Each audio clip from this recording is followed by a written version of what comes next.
এবারে পশ্চিমবঙ্গের পশ্চিম বর্ধমান জেলায় অঙ্গনওয়াড়ি কর্মী, অঙ্গনওয়াড়ি সহায়িকা এবং অঙ্গনওয়াড়ি সহায়িকা থেকে অঙ্গনওয়াড়ি কর্মী পদে প্রমোশন।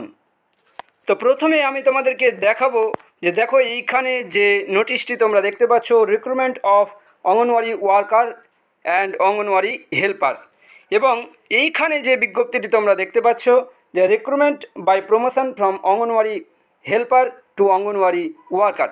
তো এই বিজ্ঞপ্তিতে কি রয়েছে দেখো, তোমাদেরকে আমি পুরোটা দেখাচ্ছি বিজ্ঞপ্তি থেকে, যে কবে আবেদন শুরু হবে, কতদিন চলবে, শিক্ষাগত যোগ্যতা কী রয়েছে, বয়স কী রয়েছে, পুরোটাই ভিডিওতে তুলে ধরছি, তোমরা দেখতে থাকো ভিডিওটি। দেখো এইখানে কোন জায়গার জন্য, পশ্চিম বর্ধমানের জামুরিয়া, পশ্চিম বর্ধমান অর্থাৎ জামুরিয়া 2 গ্রামীণ সুসংহত শিশু বিকাশ সেবা প্রকল্পে, দেখো এইখানে দেখতে পাচ্ছ যে পশ্চিমবঙ্গের জামুরিয়া 2 গ্রামীণ সুসংহত শিশু বিকাশ সেবা প্রকল্পে অঙ্গনওয়াড়ি সহায়িকা পদ থেকে অঙ্গনওয়াড়ি কর্মী পদে পদোন্নতির জন্য কেবলমাত্র জামুরিয়া 2 গ্রামীণ সুসংহত শিশু বিকাশ সেবা প্রকল্পের অধীনস্থ যে সকল সহায়িকা ন্যূনতম 5 বছর নিরবিচ্ছিন্নভাবে সহায়িকা পদে কর্মরত, তাদের থেকে নিম্নলিখিত শর্তে আবেদনপত্র গ্রহণ করা হচ্ছে। ঠিক আছে, তো এই মুহূর্তে অঙ্গনওয়াড়ি অর্থাৎ বর্তমানে অঙ্গনওয়াড়ি কর্মীদের যে মাসিক বেতন, দেখো অঙ্গনওয়াড়ি কর্মীদের সাম্মানিক যে মাসিক ভাতা সেটা হচ্ছে 4,500 টাকা এবং অতিরিক্ত সাম্মানিক ভাতা হচ্ছে 4,500 টাকা, অর্থাৎ মোট হচ্ছে কত, 9,000 টাকা। মোট 9,000 টাকা হচ্ছে যে অঙ্গনওয়াড়ি কর্মীদের তাদের হচ্ছে বেতন।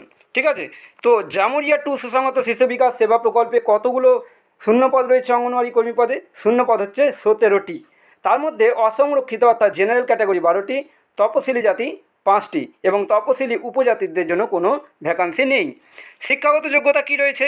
দেখো শিক্ষাগত যোগ্যতা এই ক্ষেত্রে অঙ্গনওয়াড়ি সহায়িকা থেকে অঙ্গনওয়াড়ি কর্মী পদে প্রমোশনের ক্ষেত্রে যে শিক্ষাগত যোগ্যতা, বিজ্ঞপ্তি প্রকাশের তারিখে যে কোনো সরকার স্বীকৃত বোর্ড থেকে ন্যূনতম 10ম শ্রেণী পাস হতে হবে, অর্থাৎ মাধ্যমিক পাস হতে হবে।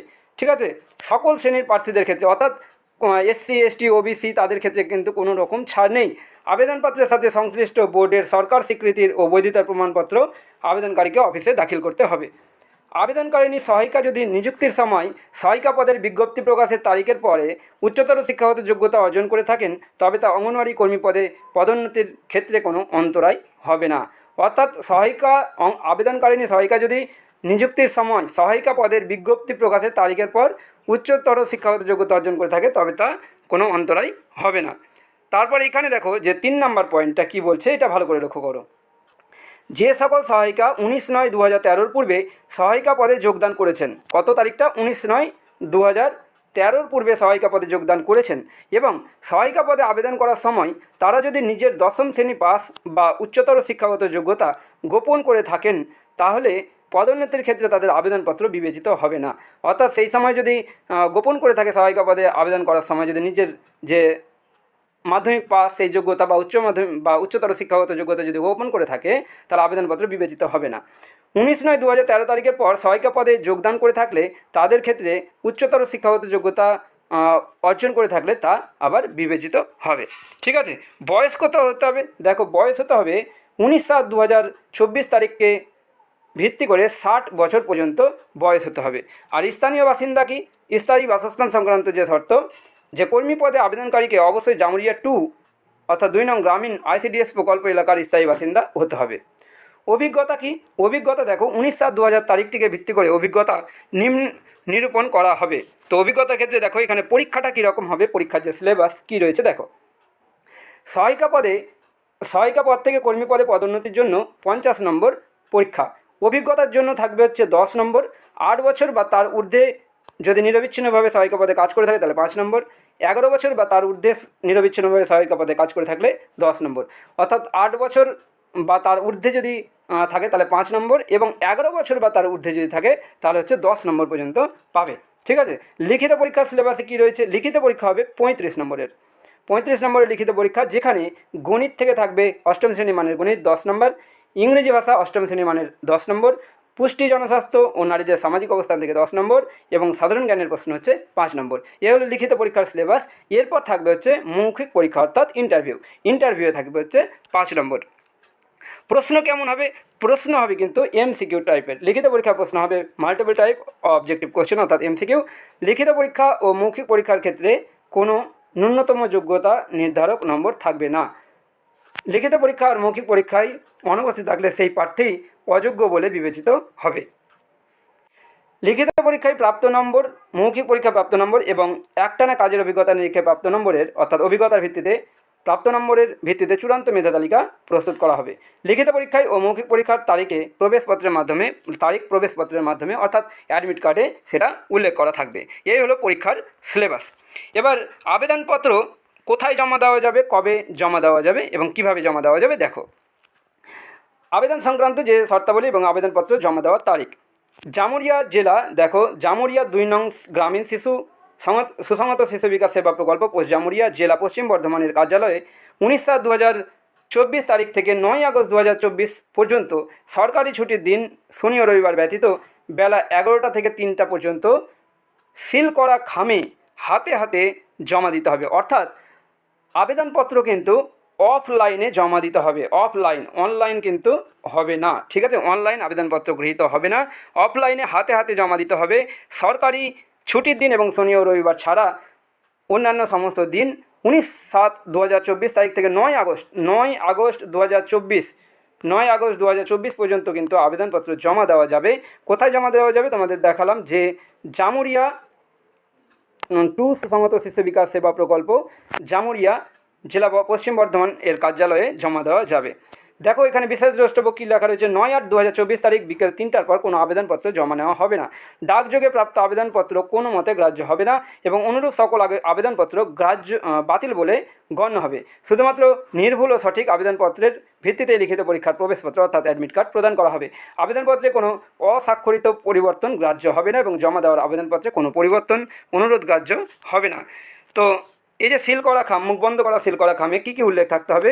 উপরে লিখতে হবে কর্মী পদে পদোন্নতির আবেদনপত্র, তার নিচে লিখতে হবে বিজ্ঞপ্তির যে স্মারক সংখ্যা অর্থাৎ বিজ্ঞপ্তির নাম্বার এবং তারিখ। এছাড়া লিখতে হবে আবেদনকারীর নাম, যে কেন্দ্রের সহায়িকা তার নাম ও নম্বর, 11 সংখ্যার কোড নম্বর, আবেদনকারীর বাসস্থানের গ্রাম পঞ্চায়েতের নাম। ঠিক আছে, আবেদনপত্রের সাথে কী কী দিতে হবে? আবেদনপত্রের সাথে দিতে হবে 3টি সাম্প্রতিকতম কালার পাসপোর্ট ছবি, একটি ছবি আবেদনপত্রের নির্দিষ্ট স্থানে আঠা দিয়ে সেঁটে দিতে হবে, অপর 2টি ছবি খামের মধ্যে থাকবে। বয়সের প্রমাণস্বরূপ 10ম শ্রেণী বা সমতুল্য পরীক্ষার প্রবেশপত্র অর্থাৎ অ্যাডমিট কার্ড বা বার্থ সার্টিফিকেটের জেরক্স, সেলফ অ্যাটেস্টেড কপি, উপযুক্ত কর্তৃপক্ষ দ্বারা স্থায়ী বাসস্থানের শংসাপত্রের আসল কপি। তারপর স্থায়ী বাসিন্দা শংসাপত্রের ক্ষেত্রে সংশ্লিষ্ট লোকসভা সদস্য, সভাধিপতি, পশ্চিম বর্ধমান জেলা পরিষদ, সংশ্লিষ্ট এলাকার বিধায়ক, জেলা শাসক, পশ্চিম বর্ধমান অতিরিক্ত জেলা শাসক, পশ্চিম বর্ধমান মহকুমা শাসক, আসানসোল পশ্চিম বর্ধমান সমষ্টি উন্নয়ন আধিকারিক, এই সব জায়গা থেকে অর্থাৎ গ্রাম পঞ্চায়েত সমিতি, গ্রাম পঞ্চায়েত প্রধান প্রদত্ত শংসাপত্রে বৈধ বলে গণ্য হবে। এক্ষেত্রে উক্ত শংসাপত্রের প্রত্যায়িত নকল কিন্তু গ্রাহ্য হবে না, অর্থাৎ যে স্থায়ী বাসিন্দা সার্টিফিকেটটা আসল জমা দিতে হবে। ন্যূনতম 10ম শ্রেণী এবং সর্বাধিক শিক্ষাগত যোগ্যতা যদি কিছু থাকে তার প্রমাণপত্রের স্বপ্রত্যয়িত প্রতিলিপি অর্থাৎ জেরক্স করে তার সেলফ অ্যাটেস্টেড। জেলাশাসক বা অতিরিক্ত জেলাশাসক বা মহকুমা শাসক প্রদত্ত জাতীয় শংসাপত্রের স্বপ্রত্যয়িত প্রতিকপি অর্থাৎ যে ক্ষেত্রে কাস্ট সার্টিফিকেট যেগুলো যদি থাকে তাহলে তার স্বপ্রত্যয়িত যে জেরক্স কপি সেটা লাগবে। সহায়িকা পদে যোগদানের নিয়োগপত্র এবং যোগদানপত্র। ঠিক আছে, এই সমস্ত ডকুমেন্ট কিন্তু জমা দিতে হবে। দেখো যে বিজ্ঞপ্তি নাম্বার আবেদনপত্রে লিখতে হবে সেটা হচ্ছে কি, এই যে বিজ্ঞপ্তি নাম্বার তোমরা দেখতে পাচ্ছ এখানে, যে বিজ্ঞপ্তি নাম্বার এখানে উপরে দেখতে পাবে, এইখানে দেখো যে স্মারক সংখ্যা অর্থাৎ বিজ্ঞপ্তি নাম্বার 110/ICDS/JOM2। ঠিক আছে, তারিখ হচ্ছে কত? 19/7/2024। এই যে বিজ্ঞপ্তি নাম্বার এবং তারিখটা কিন্তু উল্লেখ করতে হবে। ঠিক আছে, এবারে দেখো এটা হচ্ছে অঙ্গনওয়াড়ি সহায়িকা থেকে অঙ্গনওয়াড়ি কর্মী পদে প্রমোশনের যে বিজ্ঞপ্তি, সেখানে দেখালাম যে কীভাবে তোমরা আবেদন করবে, আবেদনের জন্য শিক্ষাগত যোগ্যতা কী রয়েছে, আবেদন করার ডেট কত অর্থাৎ লাস্ট ডেট কত, শুরু ডেট কত, পুরোটাই আমি তোমাদের সামনে তুলে ধরলাম। এবারে দেখো এইখানে যে বিজ্ঞপ্তিটি দেখতে পাচ্ছ, রিক্রুটমেন্ট অফ অঙ্গনওয়াড়ি ওয়ার্কার এবং অঙ্গনওয়াড়ি হেল্পার, এই পিডিএফটি ডাউনলোড করে তোমাদেরকে দেখায় যে এখানে কী রয়েছে। ঠিক আছে,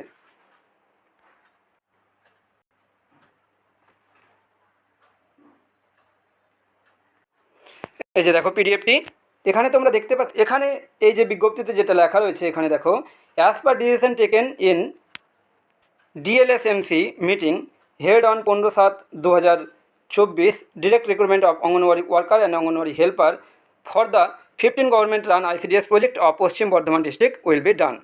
All the application will be submitted through online. For that reason, there is a need for web portal developing as well as hosting services on the cloud. যাই হোক, তো এখান থেকে এটা বোঝা যাচ্ছে যে কি, যে পশ্চিম বর্ধমান জেলার 15টি ICDS প্রজেক্টে খুব শীঘ্রই অঙ্গনওয়াড়ি কর্মী এবং সহায়িকা নিয়োগের বিজ্ঞপ্তি প্রকাশিত এবং হবে, এবং যেটা অনলাইন অ্যাপ্লিকেশন চলবে। ঠিক আছে, তো খুব শীঘ্রই এই বিজ্ঞপ্তি প্রকাশিত হতে চলেছে। যখন বিজ্ঞপ্তি প্রকাশিত হবে আমি তোমাদের সামনে যে বিজ্ঞপ্তি থেকে শূন্যপদ কত রয়েছে, কোথায় কত শূন্যপদ রয়েছে, কবে থেকে আবেদন করা যাবে, শিক্ষাগত যোগ্যতা কী রয়েছে, পুরোটাই তোমাদের সামনে তুলে ধরবো।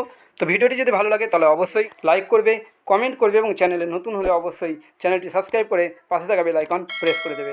এখন এই পর্যন্তই, দেখা হচ্ছে পরবর্তী ভিডিওতে। Thank you so much.